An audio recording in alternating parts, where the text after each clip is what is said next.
Hey, this is Amazon Jude coming to you from Casper, Wyoming.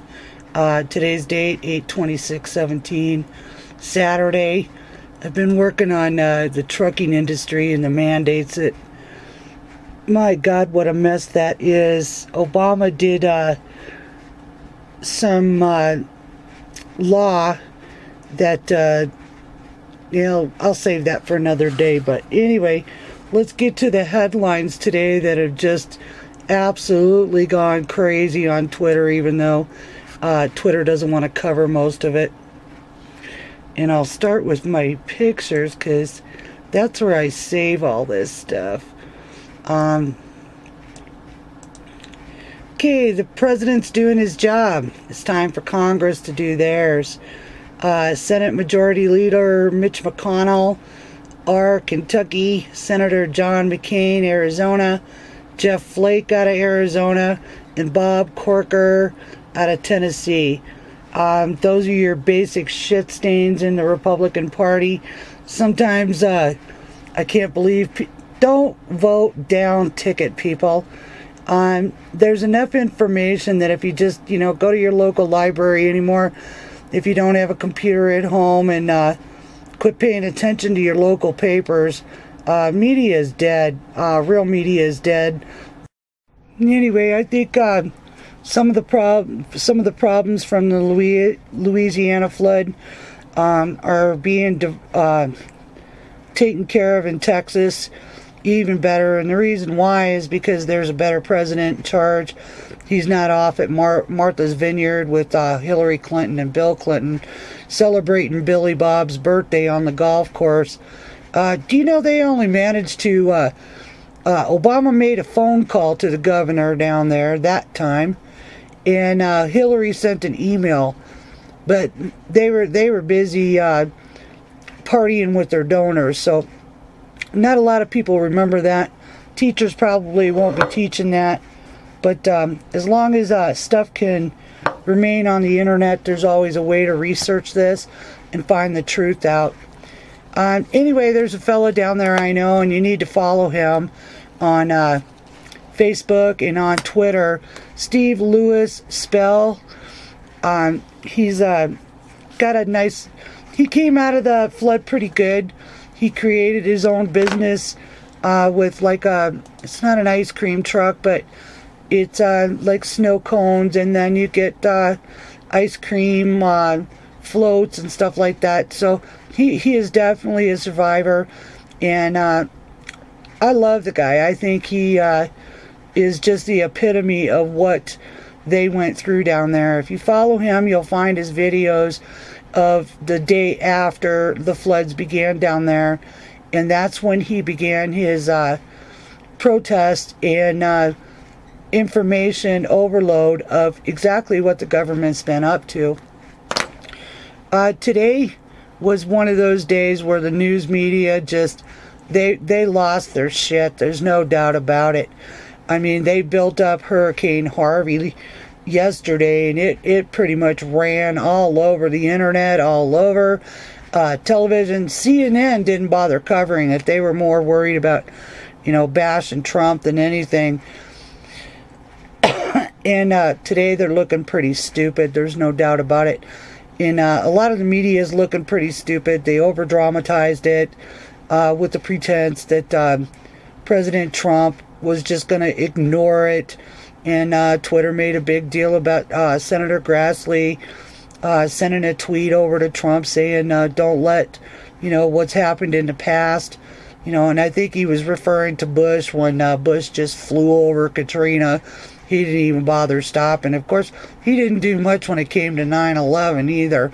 We could go into that for a minute because Bob Mueller and James Comey was involved in the investigation of that. And we all know that that's not quite how it really happened. And it's not quite who really did it. And a lot of people died because they fucked up. Looks like old Keith Olbermann's lost his butt plug for the day. He gets on Twitter, "You and POTUS can go fuck yourselves, you racist Nazi fucks." Boy, he's an intelligent one. He wrote a book. be sure to buy that son of a bitch and then put it in your barbecuer and throw a little charcoal starter on it and burn the son of a bitch. No, actually, don't buy it. Let's let it end up in the 99-cent pile, because that's exactly what he is. He's a pile of shit. I was really proud of Rex Tillerson this morning. He's up and running on Twitter. Good man. That's how you fight these guys, because media is never going to play what you need to have out there. They don't care. Gorka's kind of throwing a little bit of a fit. He'll have to get over it. I heard through the grapevine that basically he couldn't pass the security clearance over some gun charge from eons ago, but it was enough to create controversy, and he should step down like a man. I actually really never cared for him too much. I always thought that he used his accent to act like he was more intelligent than the average human being, and I don't like that. You know, you are who you are, and act like you are, and don't try to pretend you're something you're not. So anyway, sorry to see you go, Gorka. Work on the outside. Everybody's got a purpose in life, and yours was not security advisor to the President of the United States, so don't take it too hard. You know who I do really get off on? There's two on Twitter right now that I just absolutely have to see what they have to say every day, because they're just good. They're good people, and they're on the same page as I am.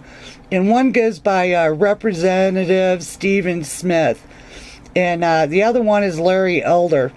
I absolutely love these guys, because they're like I am. They're really into the meme thing, and what you can't write in 140 characters, you can sure put on a picture, and double that in wording.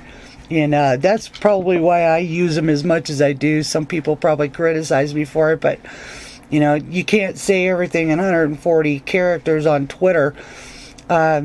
Anyway, shout out to Larry Elder and Representative Stephen Smith.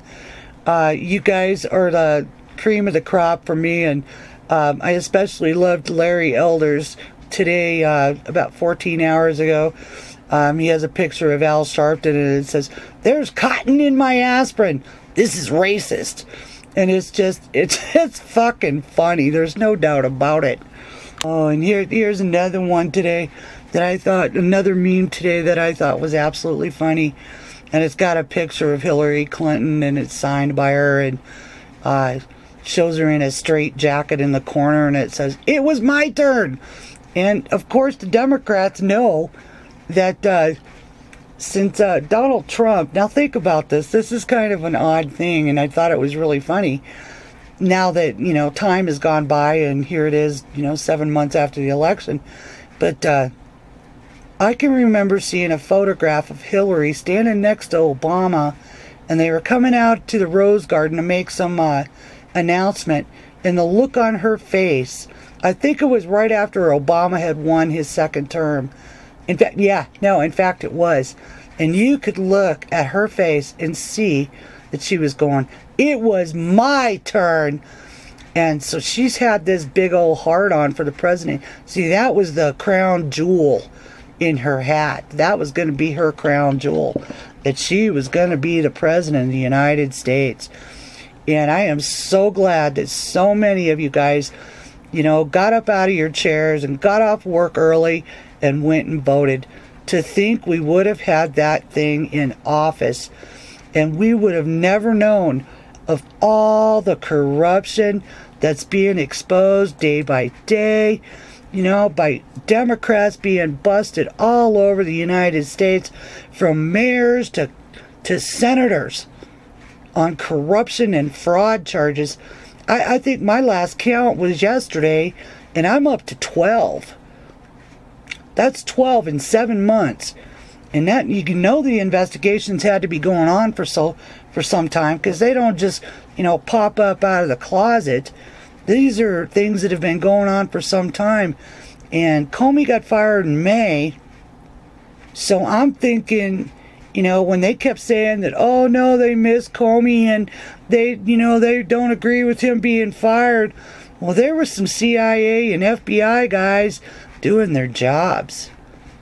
And Comey wasn't even aware of it. Or maybe he was. Maybe that's why he pitched a fit and ratted to the New York Times about shit that he probably should have kept his mouth shut. And, you know, there's no pardon for you, Comey. If you get down and you get convicted, you're doing the jail time, dude. And I love it. You needed to go. You fucked up on Hillary's. You fucked up on 9/11 with Mueller. You've been fucking up a long time. And it was time for your ass to go. Okay, let's talk about this for a minute. Podesta. Mueller has pretty much run out of places to look other than on the Democrat side. All of his investigations into the Trump side isn't panning out like they quite thought. He seems to think he has Paul Manafort on the hook, but that's like from 2012 to 2014, and it still has nothing to do with the Trump campaign. It's all running back, right back to Hillary Clinton and Barack Obama and the Bushes. You knew Bush and Clintons were cousins, right? And you knew that they were Masons. And I'm sure you also know that they're basically a cartel. It's like a mafia family that's had control of our government for some 20 years. No wonder we're in fucking debt up to our asshole.